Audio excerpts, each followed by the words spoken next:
evening, everyone. My name is Evan, and my topic today is nuclear power.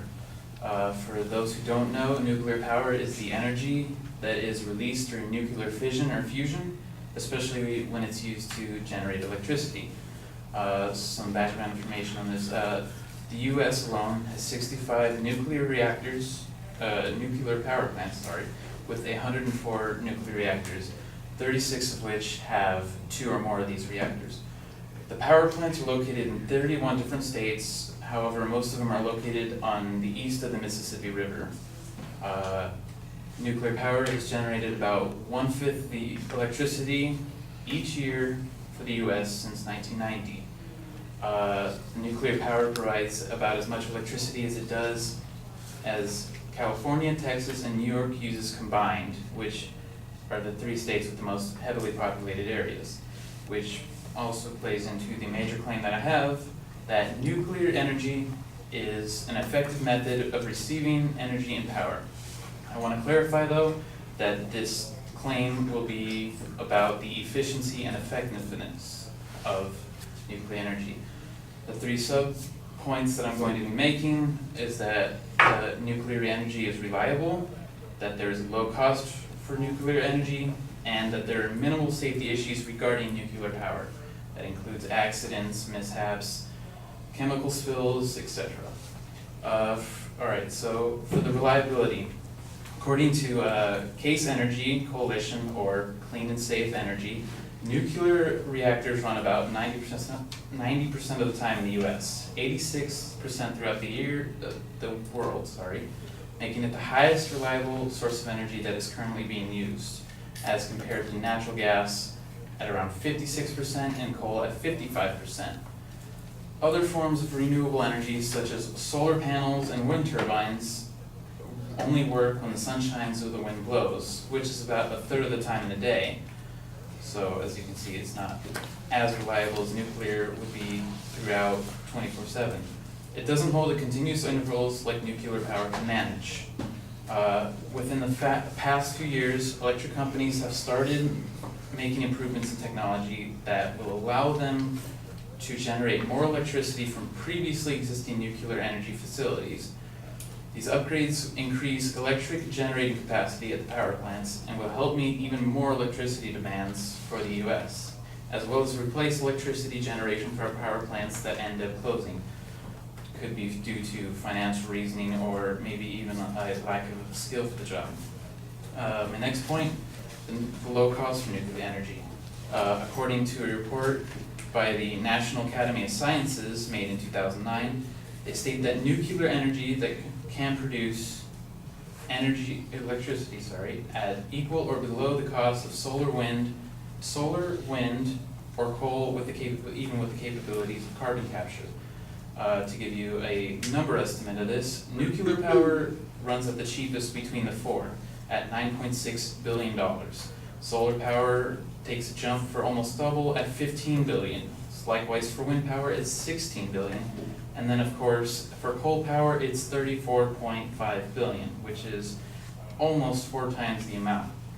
However, even with the affordability for nuclear power, the problem persists with the government backing of other resources for electricity.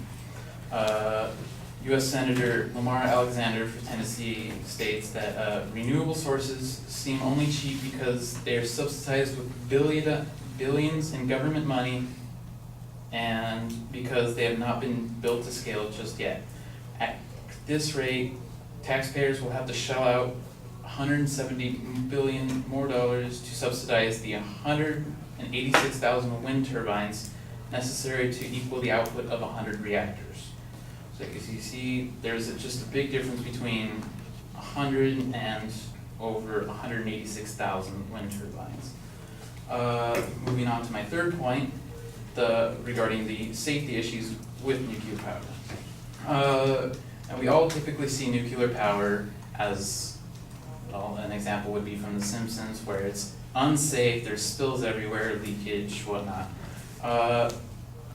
For these types of nuclear reactors, however, they do install multiple safety systems used in their reactors to ensure a low risk of damage and contamination, what they refer to as a defense in-depth approach. Key features include a high-quality design for the reactor, regular testing to prevent equipment failures, and diverse systems to control damage and deny any radioactive releases.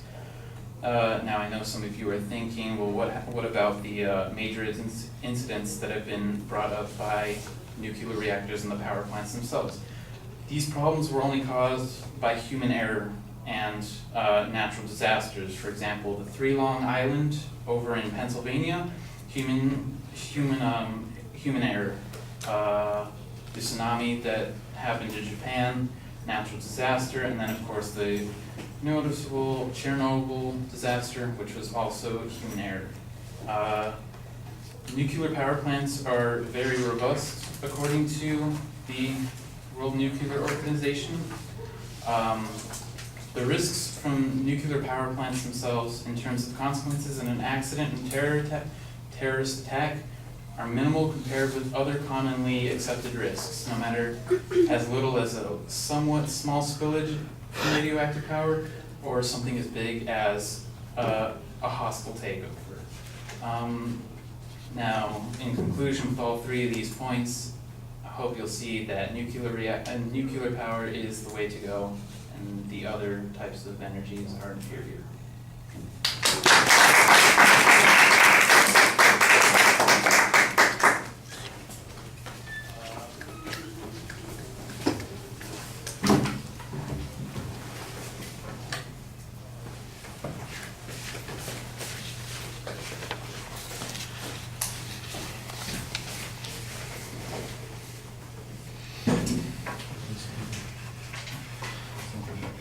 All right, Evan, the proposition's clearly identified. I'm not exactly sure why the phrase being used is receiving power as opposed to generating power, but that seems to be the term that you're using.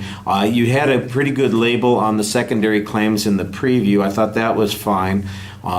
However, when you got to the body of the speech and you got to those secondary issues, you don't remind us of what the claim is, you just remind us what the topic is, and you do want declarative sentences on those statements, and I thought that that was problematic in the body of the speech, that you're not making declarative statements on those points, you're simply indicating what the topic is. So for instance, point number 2 is about the low cost of nuclear power. No, the claim is that nuclear power has a relatively low cost in comparison to other energy systems. You know, that's the way you want to express those points so that we know what inference it is that we're going to be making at the end of that conclusion. I thought that you did a very good job providing evidence on most of those points. The issue of reliability at the beginning, I think, needs a little bit more explanation, but you had some good statistical information on that and some explanations about why that was the case. On the cost comparisons, I thought that you did a very good job explaining those, and the cost comparisons they matter because that's a lot of money that you're talking about, trying to generate the power through alternative energy resources.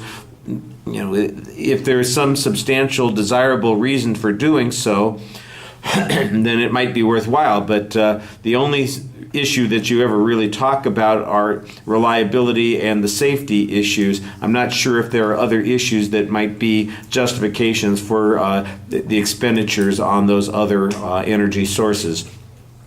Like I said, I thought you also cited the evidence pretty clearly. So the presentation is solidly put together in terms of content. Delivery is a little bit problematic. You have I didn't even get the impression that you were reading most of the time, although there is a lot of reading that goes on. But you generally don't look up at the audience much. One time I noticed that you looked up at the audience was when you got a time signal, which I guess probably was enough of a distraction to get you to lift your head up and look back there.